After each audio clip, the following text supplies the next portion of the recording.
कैसे भैया हरियाण भगवान बुद्ध ने जो हम मानव को सुधार और अच्छा मार्ग दिखलाया, आज उन्हीं की लोग चर्चा करते हैं। जितना ही चर्चा किया जाए उतनी ही कम है। कहना पड़ा बंधु, एक जनहित के लिए तुमने क्या ना किया, जनहित के लिए तुमने क्या ना किया, राहुल के पिता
परीक्षा ली।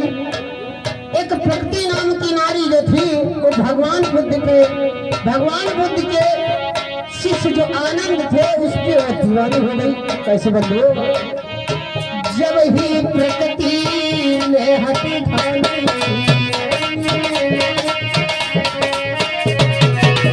वो आनंद के हुई दीवानी।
एक कृष्णा नाम की जो नारी थी जिसका पुत्र गेंद खेलते खेलते गेंद जा करके झाड़ियों में छिप गया।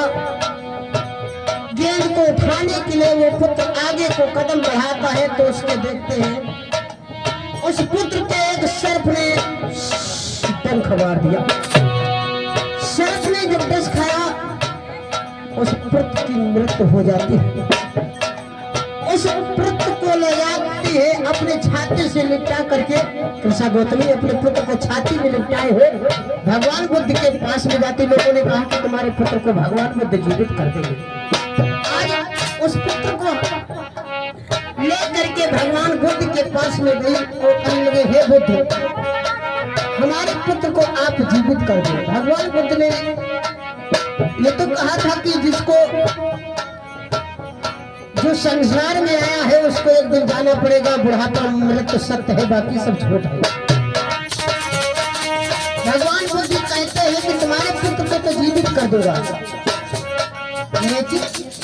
लेकिन ये है कि किसी के घर में किसी की मृत्यु ना हुई हो। वहां की थोड़ी सी सरसों लेते आओ। जब सरसों लाओगे तो तुम्हारे पुत्र को हम अवश्य जीवित कर दूंगा। आज वो घर घर में जाते हैं कृषा गौतमी सरसों के दाने मांगती बंधु, परंतु ऐसा घर कोई ही मिला नहीं जिसमें घर में किसी की मृत्यु न भई हो। व्याकुल हो जाते हैं, मांगते मांगते परेशान हो जाती है, आखिरी में आकर के भगवान बुद्ध के शरण में गिर गई कि ये मृत लोग है, मेरा पुत्र मर गया तो क्या हुआ, ये तो संसार में बहुत लोग मर गए। आज उसे ज्ञान प्राप्त हो जाता, भगवान के शरण में आ गई।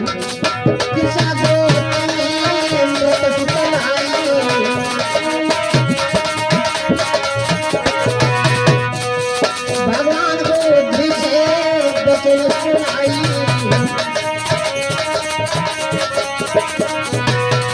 उसे सरसों से समझाई दिया, राहुल के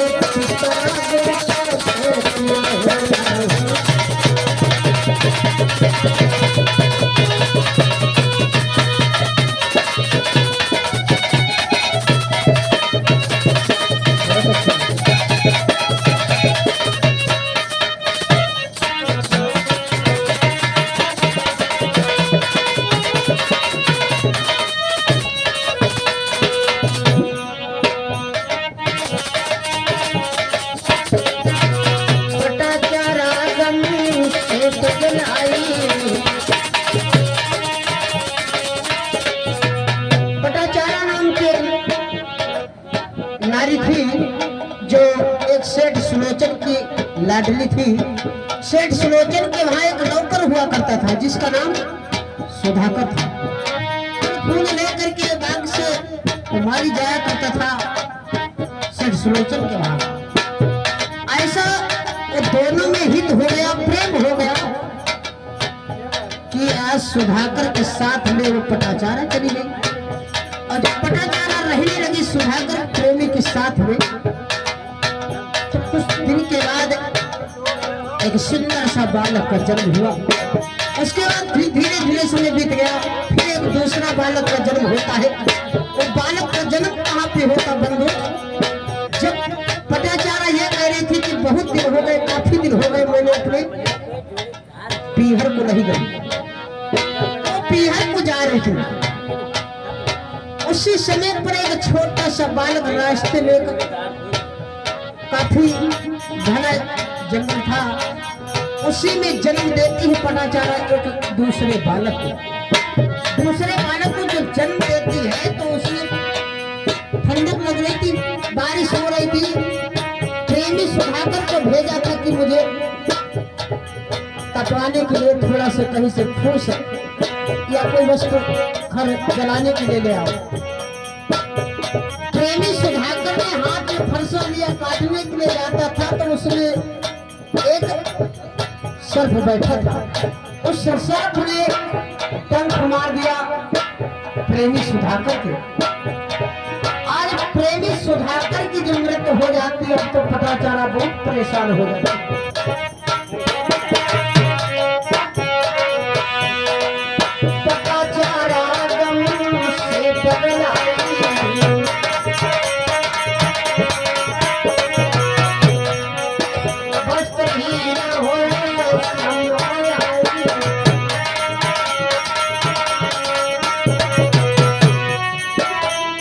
वस्त्रहीन कब हो गई, जब पटाचारा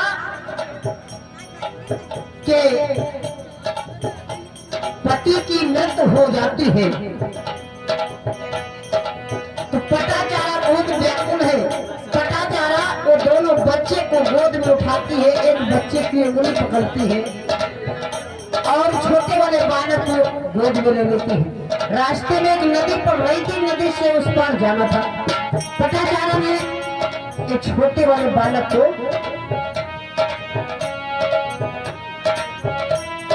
जो गोद में लिए था, पटाचारा जो गोदी में बालक को लिए थी, उस बालक को बड़े वाले को इस पार खड़ा कर दिया, उस पार वो जा रही थी निकालने के लिए। आज एक कहीं से चील आती है वो टुकड़ा समझ करके मांस का उस बालक को खाने जाती है। हाथ से छूट